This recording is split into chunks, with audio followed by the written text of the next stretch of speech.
According to the Cariocas, the best season of the year is when God sprinkles icing on the Sugarloaf Mountain. They believe that God never grudges his love any corner of Rio de Janeiro. Sitting between mountains and the sea, Rio is blessed by its tropical savanna climate, the Carioca landscape, and its endless vitality. Rio is home to migrants from far and wide. It is not only Brazil's second largest industrial center, but also a cultural center for the whole continent and one of the world's great artistic cities. In Rio, the homeland of magical realism, 13 million people work tirelessly to create miracles from reality.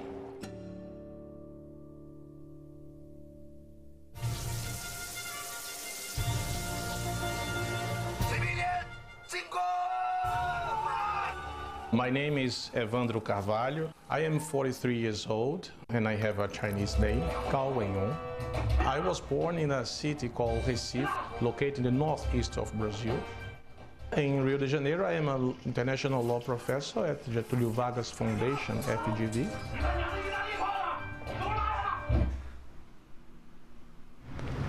Before the age of 38, Evandro worked in Brazil's legal industry. In 2013, at his own expense, he took himself off to China and became a visiting scholar at the Center for BRICS Studies at Fudan University. Returning to Rio in 2016, he joined the Getulio Vargas Foundation, the largest think tank in South America. He focuses his studies on the Belt and Road Initiative and is Brazil's leading scholar in the field. Founded in 1994, the Getulio Vargas Foundation provides authoritative policy advice to the Brazilian government and businesses.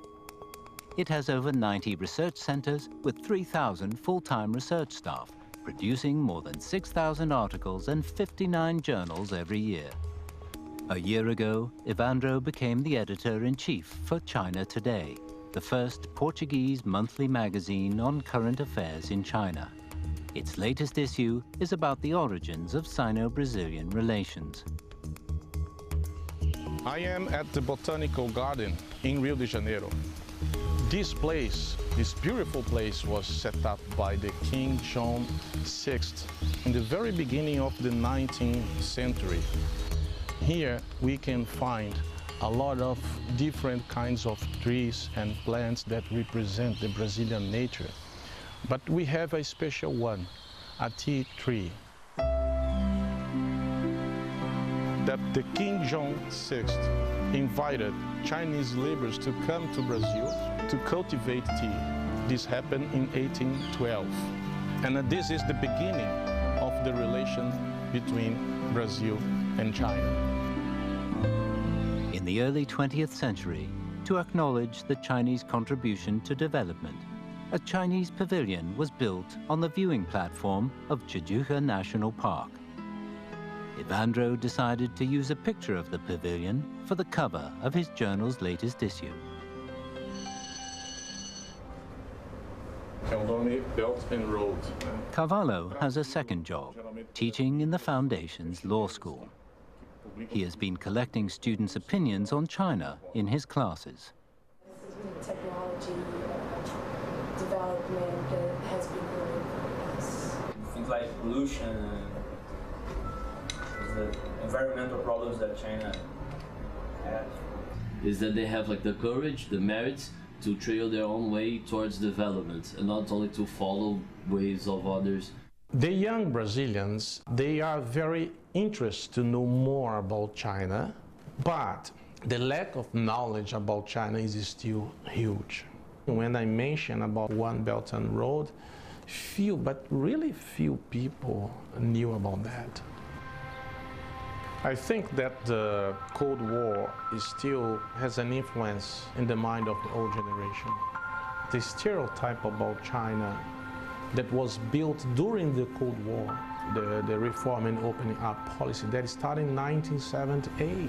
The old generation, they still keep this idea. But this idea is very far from what China became today. Now this is changing, step by step.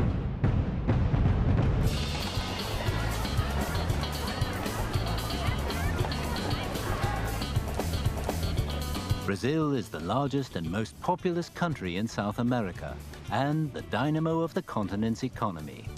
Since 2009, China and Brazil have worked ever more together under the framework of BRICS.